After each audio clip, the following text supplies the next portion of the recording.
the first seal begins to open, you're going to see the image of a white horse. And it talks about the conquest, and it's also talk about the appearance of the Antichrist. So the rider with a bow and a crown symbolizing the conquest or the deception. And you are also going to see that at the same time, this prophecy also go together or parallel with the book of Matthew chapter 24 when Jesus talked about the signs of the end time. So you can check with that, but you see here the Bible said in Revelation chapter 6 verse 1, I watched as the Lamb opened the first of the seven seals. Then I heard one of the four living creatures say in a voice like thunder, come. I looked, and there before me was a white horse. Its rider held a bow, and he was given a crown, and he rode out as a conqueror bent on conquest. Now the image that you and I are going to see is that the white horse. And of course you are going to see the black horse, the red horse, and some people try to identify the color of the horse together with some of the religions of the world, but in which I do not think that would be suitable to explain like that. But it's just simply that you can, I will begin to see when we talk about the white horse, then you and I are going to see the conquest. It's the representation of the conquest or the coming of the Antichrist at the beginning of the Great Tribulation. So at the moment, I explained to you that there are a lot of false Messiah. There's a lot of false prophets. But there would be no prophets or false prophet or false Messiah at this moment that have the great charisma that can deceive almost the whole world. Only it will happen at the Great Tribulation, and which is the coming event. It has not happened yet, but I share together with you one of the signs that you and I can see that the Great Tribulation begin to take place is when the third temple in Jerusalem being rebuilt. And when the third temple being rebuilt, and then the Antichrist will come, at that time we know very clear that is the time of the Great Tribulation. So today, the third temple have not been rebuilt yet. So we are still waiting, but it could happen anytime.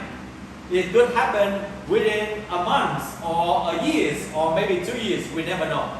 But this will come, and during this time of the first seal, we are going to see the Antichrist will make a peace covenant with Israel. And we call it a false peace because there is no real peace. They just want to pretend to be kind to Israel, to make a peace covenant with Israel. But after that, after 3 years and a half, they begin to break that covenant. But during the first seal, you are going to see that the Antichrist will make a peace covenant according to the biblical prophecy.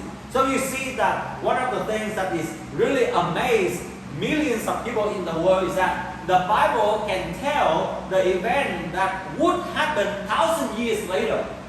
Could you imagine that? What does it say? It says that our God is still in control of the universe, and everything is still in His hand. And that's why you and I would not be afraid or threatened or shaken, even regardless of whatever the things that happen in this world.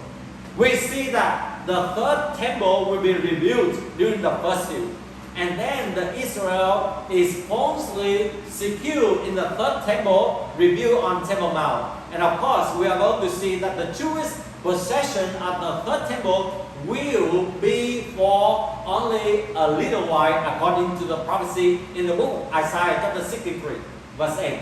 So, a little while, meaning to say about 3 years and a half. And especially during this time, you are going to see that the daily sacrifice being conducted in the third temple. So, for some of you who have not followed this series, so maybe it's a lot. But this is just a recap for us to remember. And today, the good news for you and I is that the sacrifice, the daily sacrifice practices have been performed for many years right now. So the Temple Institute in Israel have selected the Levitical priests and the staff and trained them how to carry out the daily sacrifice. And even recently in July that you have heard about the offering of the red heifer as a practice. It's not the real one yet. But when the real one happens, then immediately the temple will be rebuilt. So you and I can see that the event would not be very far from us. Maybe in our lifetime. Of course, I don't know about that one, right? I just guess. But we can see it's very, very near. So within this, the first seal happen, you are going to see that even the Antichrist make peace covenant with Israel. But at the same time, we see the great conquest that happened all over the world. So meaning to say, it is not a time of peace, but it is a time of war. It's only peace only for Israel alone. So that's why the Apostle John said, he said, as the Lamb opened the first of the seven seals, and then he said, there before me a white horse, and his rider held a bow, and he was given a crown. So meaning to say, you are going to see the establishment, the recognition of the Antichrist as one of the most powerful global leaders of the world.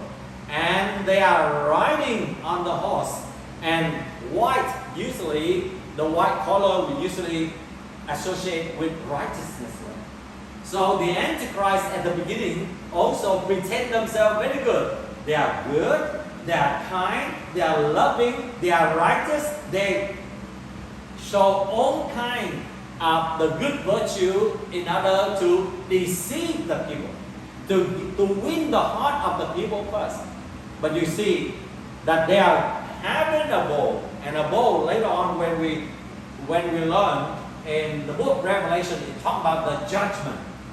So they have the judgment, hence they have the evil intention in their heart, in their mind, and in their hands. But they pretend to be very, very righteous.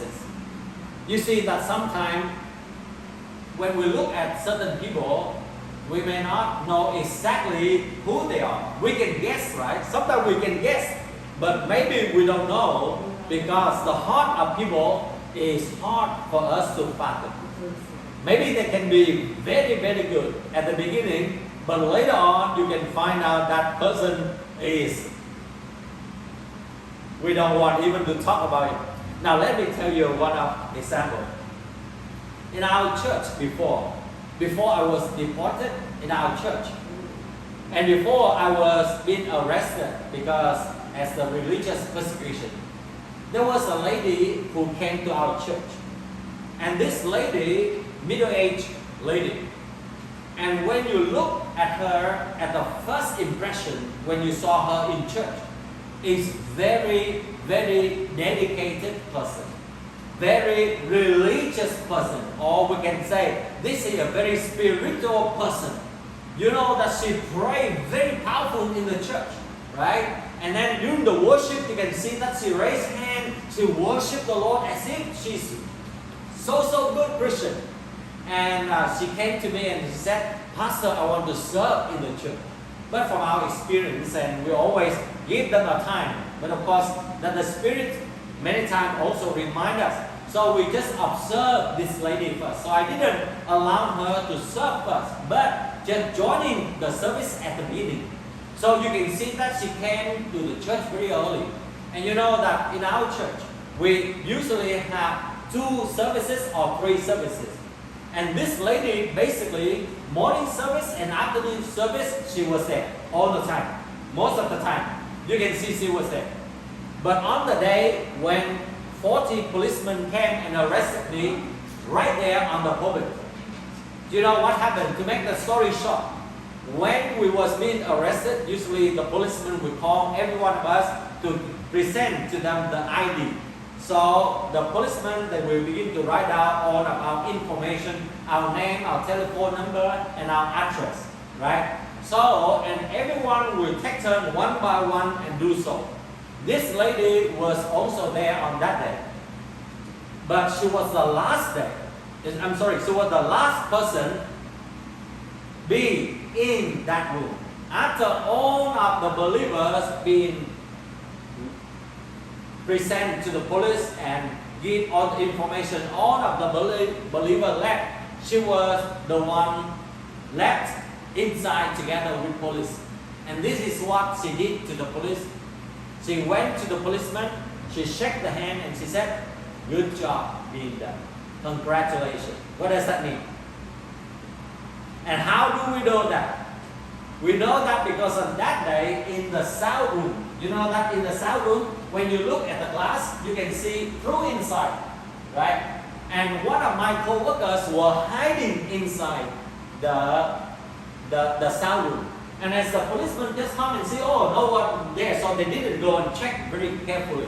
So she was there, and she was the one who witnessed and saw this lady just laugh and talk with the police because she was one of them. She was sent as a spy in order to report what are the things that happened in our church, what are the things that I talk, I preach through, I go against the government, as you can see, as a spy. So you see that sometimes that just like the Antichrist, the devils is also very smart. They usually use deception. And if you and I are not very careful, you and I may fall into the trap of the devils. If I let that lady to serve in our ministry earlier, then will be a lot of people will be arrested as well. Because she will know all of our co-workers, she will know about our operation. There are many things, of course, they know, but there are certain things we can only talk among the key co-workers.